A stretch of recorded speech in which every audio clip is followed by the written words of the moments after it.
Hi everyone, today we are here to interview one of my best friends, Michael, who was a volunteer down there during the tsunami event in 2004, and he went down there with me on the 31st of December 2004, and he's going to tell us a little bit about his experience, and yeah, I'm looking forward to hear what Michael has to tell us.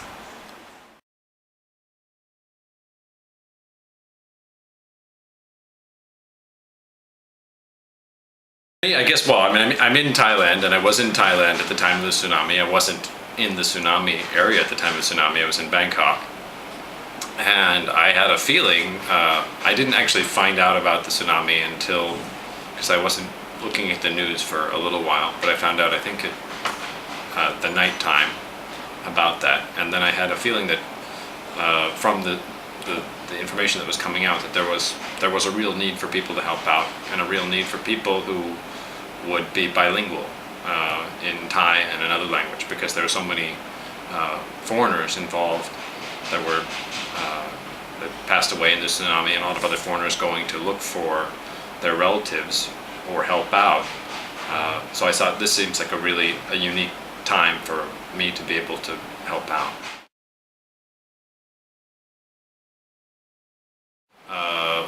Got in contact with some of the volunteers from Thammasat University. Thammasat University there then was coordinating a fair amount of assistance to the tsunami victims and to family coming related to that. And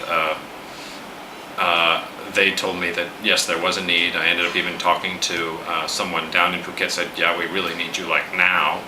But it took some time for me to get a flight from Chiang Mai down, and ended up flying into Bangkok and going to the Thammasat Rangsit campus, and was there on New Year's Eve. And a lot of volunteers came together there, and then we actually headed down early morning on New Year's Day to Phuket, and then going into Tukwapa. And in the end, I ended up doing most of my service in Bang Muang, in Phang in the Tukwapa area.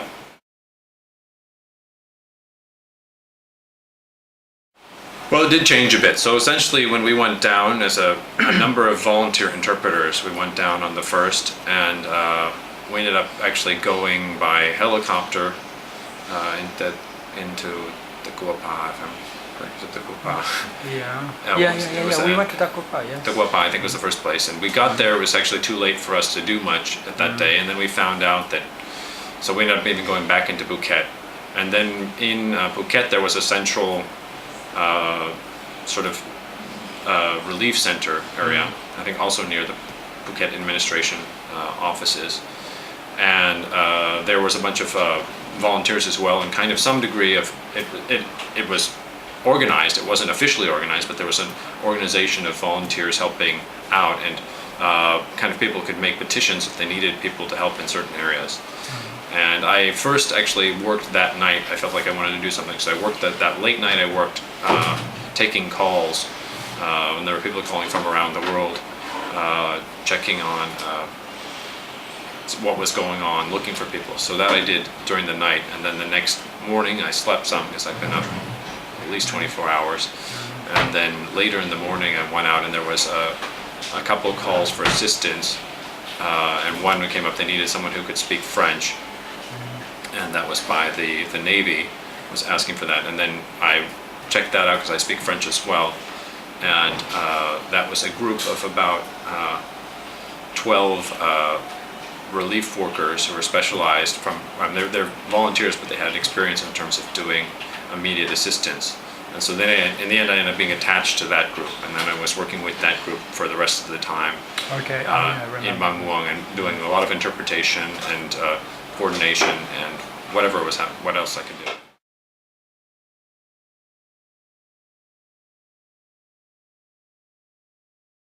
Well, I think I guess I'd also agree with you in terms of the sense. I think for me it was a realization of human potential. I mean, I guess maybe we tend to be negative in terms of what we think people can do, or what is the normal state of maybe people are greedy, people are self-centered.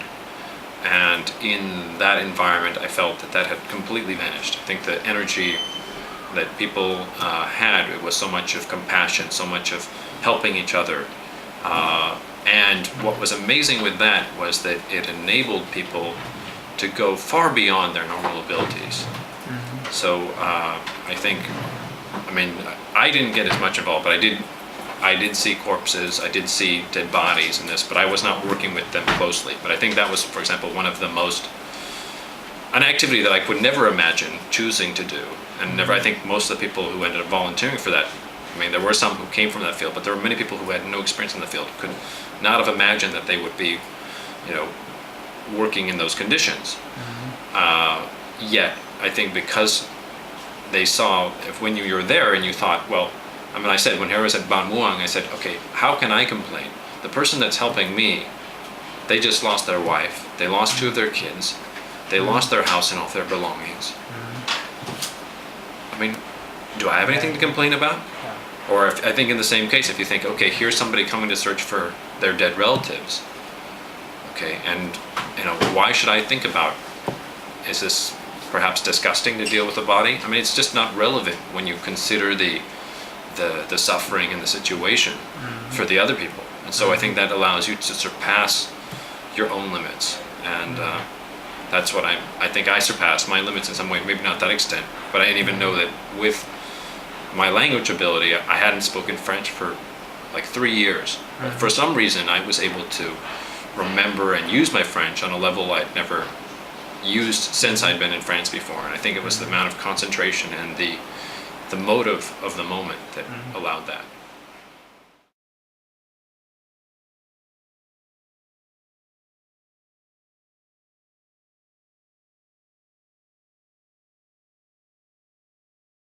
Well, I think what it made me realize is, and I've read some material since, but basically I think that let's say our strength in what we can do, often it comes actually from our motivation, or for our reason for living, or that moment. And so we can do things because we're angry. We can do things because we want something. We can do something because of all sorts of reasons.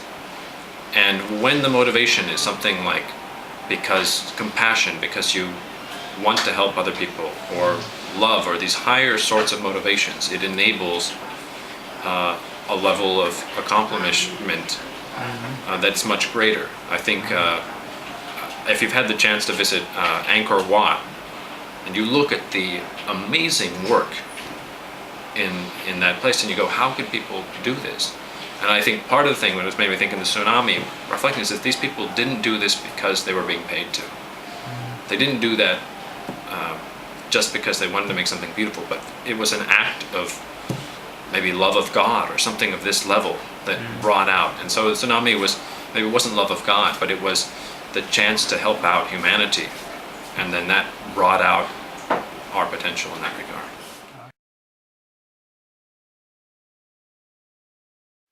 Well, I know from being there and from the first days that the volunteers were the first on the scene. And there were volunteers there before even like the army in some places. When we got there, the army was already there. I'm not saying that the army didn't do a good job, and then a lot of people did a good job. I'm not criticizing that. But there were volunteers there from day one.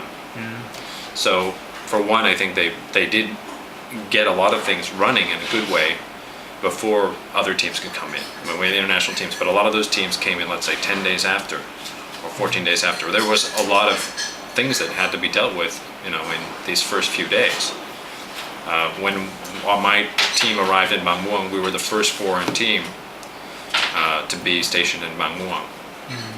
And then other teams came in. When we were leaving, there were more and more teams coming in. So I think that was critical.